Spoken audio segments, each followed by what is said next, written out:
respectful, kind, hardworking, and smart.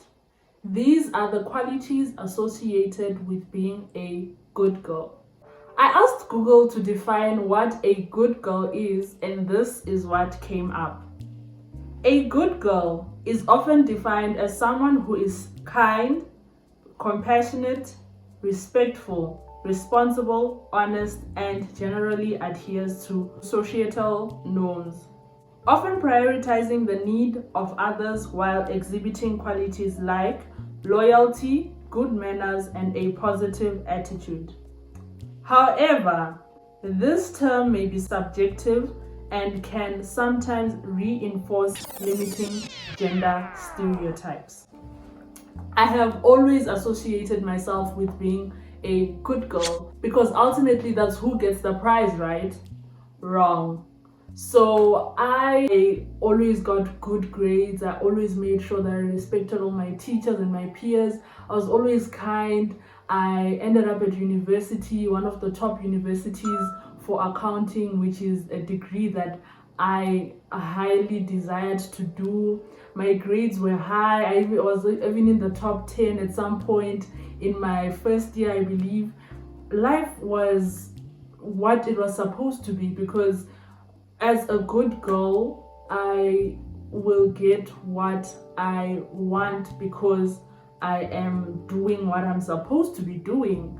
So that was my life until God decided to just be God and intervene and actually reinforce that part of the definition where they say that it is subjective and it is limiting. So as a believer in Christ, it has always been important to me that I put God above everything. It has not always been the case, but that is what I ultimately desired to do. So at the end of my second year of university, I've linked the video to my university life, how I ended up dropping out of my accounting degree. It was a very painful experience, but it's what has brought me to this.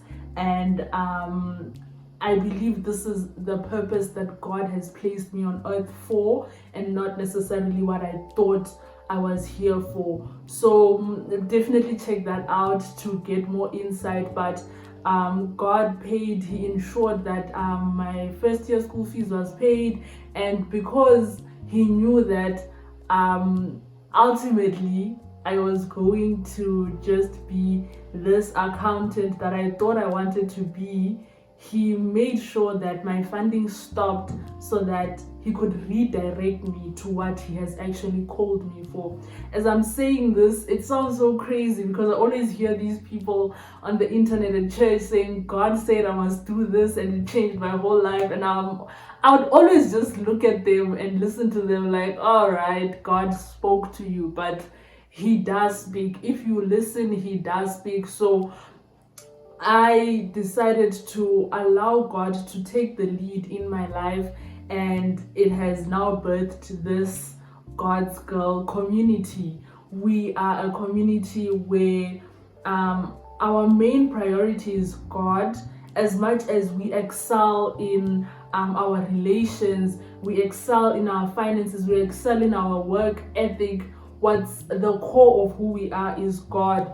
Because when you are a good girl, you always adhering and you're always looking to basically be a good girl according to specific people's definition, and everyone is a different definition of what a good girl is.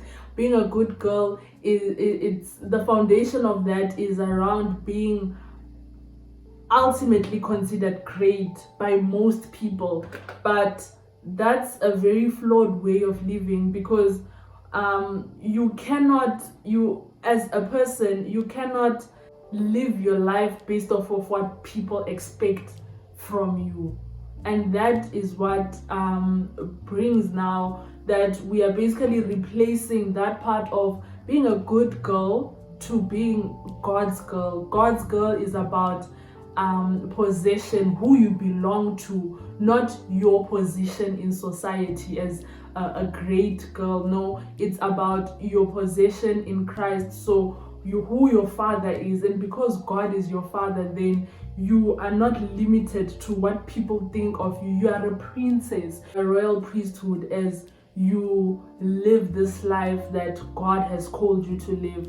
So ultimately, we are a community from the age group of 18 to 29, where we help each other grow closer to God, where we just speak about topics that good girls generally face, because everyone thinks we're perfect, we're fine, because we're always constantly sacrificing for others. But now we have this opportunity where Jesus came and he sacrificed his life for us so that we can live a godly life, not a good life, but a godly life, because God knows what's sufficient for us, not what we think is sufficient for us based off of what society thinks is enough for us. So I'm looking forward to this podcast, this community, where we just talk about God and how he loves us, and because he loves us so much, we are able to be free from